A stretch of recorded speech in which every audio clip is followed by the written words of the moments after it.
On évoque souvent la question des droits de l'homme en Chine, l'oppression que subissent certaines minorités, comme les Ouïghours dans le nord-ouest du pays, mais on a finalement peu de témoignages directs et vivants sur le sort des prisonniers ou sur ce qui se passe vraiment dans les camps de rééducation où sont envoyés encore aujourd'hui des intellectuels ou des dissidents. Bonjour Liao Yiwu, 你好，je vous remercie d'avoir répondu à l'invitation d'Europe Nuit. Vous êtes un écrivain et un poète très connu en Chine. Le prix Nobel de la paix, Liu Xiaobo, vous considère même comme l'un des plus grands écrivains contemporains. Mais vos écrits sont interdits en Chine aujourd'hui. Vous avez fait 4 ans de prison à cause d'un long poème intitulé Massacre que vous avez consacré au drame de la place Tiananmen en juin 89. Monsieur Liao, comment fait-on quand on est un écrivain à la fois connu et interdit dans son pays? Tout ce que je peux dire, c'est qu'en Chine, je suis un auteur clandestin. Mes ouvrages ne peuvent pas être publiés officiellement, mais ils sont vendus au marché souterrain. On m'a dit que mes ventes étaient très élevées.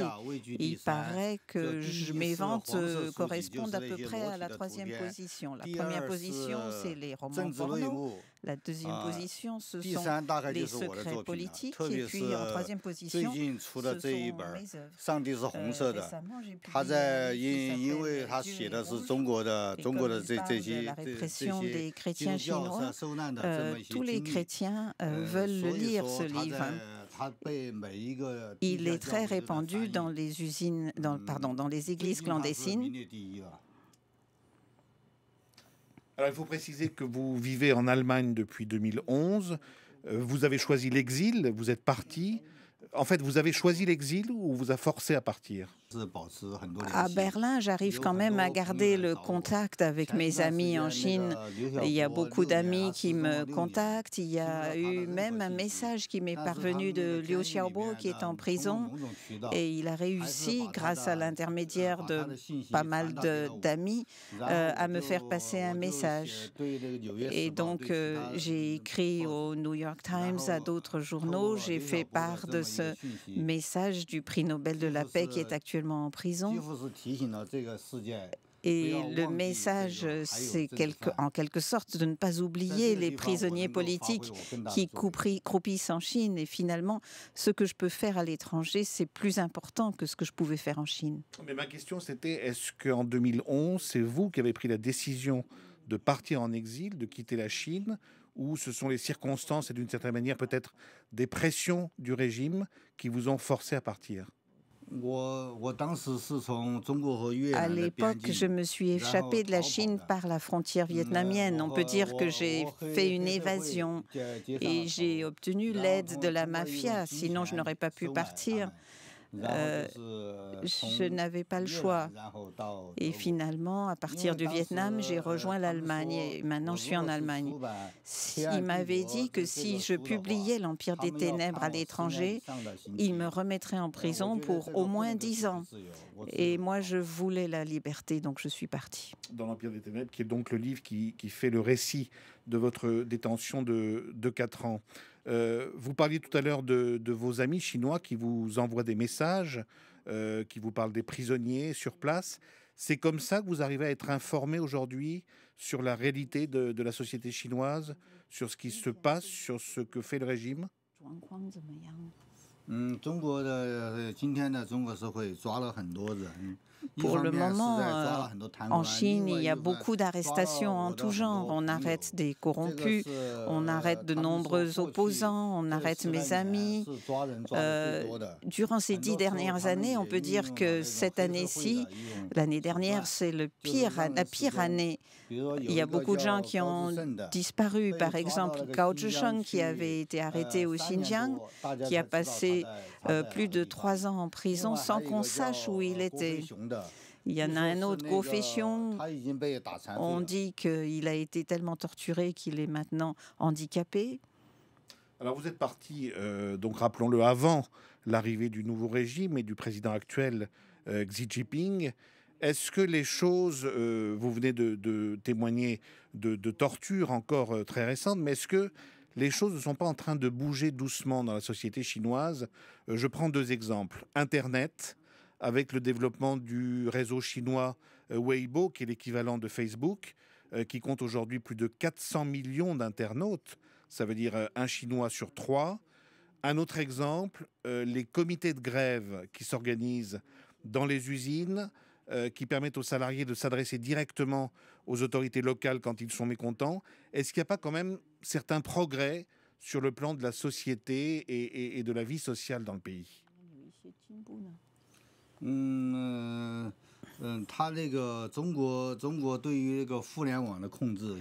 En fait, le contrôle du pouvoir sur Internet est de plus en plus ferme, de plus en plus solide.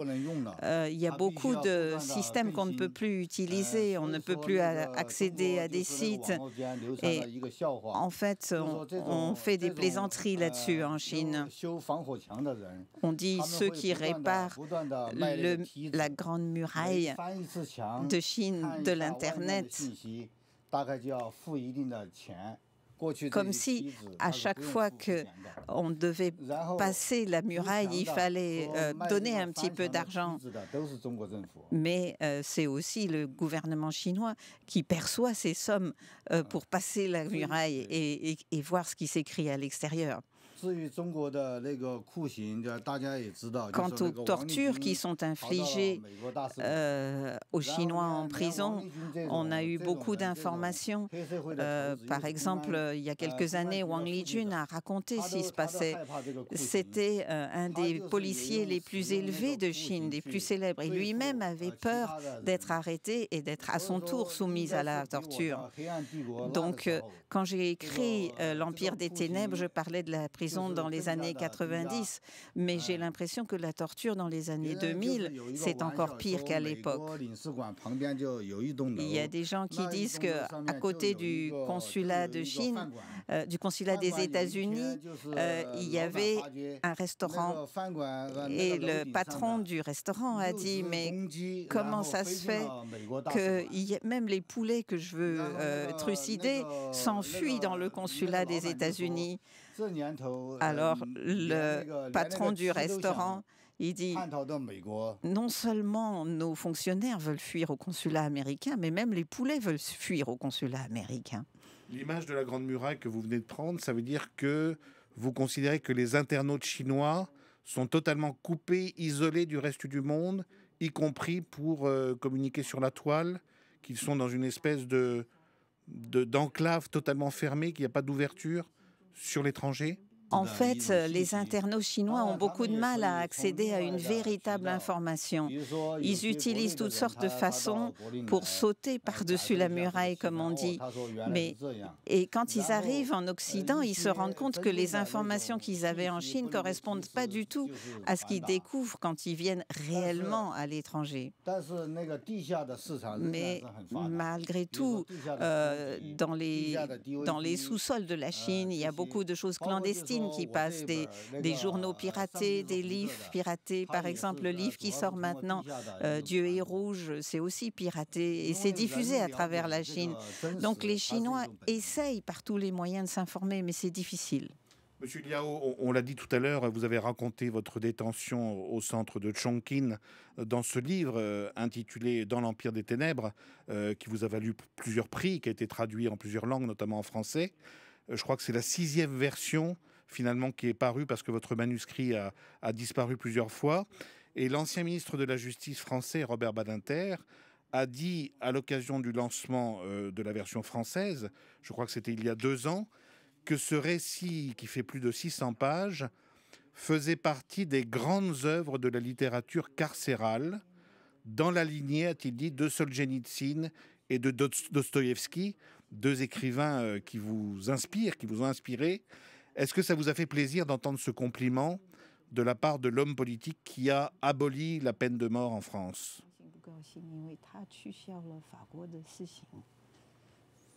Ce genre d'éloge me conforte dans ce sentiment de la responsabilité qui est le mien. C'est-à-dire qu'il ne faut pas qu'on oublie qu'en Chine aujourd'hui, il y a toujours la prison, la torture, la dictature. Et si mon livre contribue à rappeler au monde qu'il y a tant de gens qui souffrent et qu'il y a tant de lecteurs qui le découvrent, je peux dire que dans ce cas-là, j'ai accompli mon devoir et je remercie cet ancien ministre de m'avoir encouragé. Tout ce que je peux dire, c'est dommage qu'il n'y ait pas plus d'auteurs qui écrivent ce genre de livres pour qu'il y ait encore plus de lecteurs qui soient au courant. Monsieur Liao, je voudrais qu'on dise quelques mots de l'autre livre plus récent que vous consacrez aux chrétiens chinois. Dieu est rouge, c'est son titre. Vous dites que ce que vous avez subi vous a rapproché du sort des chrétiens qui vivent en Chine et qui n'ont jamais été bien vus par le régime communiste. Est-ce que vous êtes vous-même croyant? Quand j'ai rencontré ces gens-là, j'ai éprouvé une grande force. J'ai été impressionné par des gens comme Wang Zemin, qui a été fusillé finalement, parce que jusqu'à la fin, jusqu'au moment de mourir, il est resté tranquille dans sa foi et même sa famille est restée confiante dans disons, la bonté divine. Et j'ai l'impression que quand cet homme est mort, il entrait au royaume des cieux. Il y avait une grande sérénité en lui, une grande sérénité dans sa famille. Et c'est sûr que j'ai eu des expériences extraordinaires en voyant le comportement spirituel de ces gens. Vous racontez d'ailleurs que votre père avait été déporté durant la révolution culturelle. Mais je vous repose la question, est-ce que vous-même, vous êtes croyant? Est-ce qu'il y a un point de départ de foi dans cette rencontre avec les chrétiens ou pas du tout?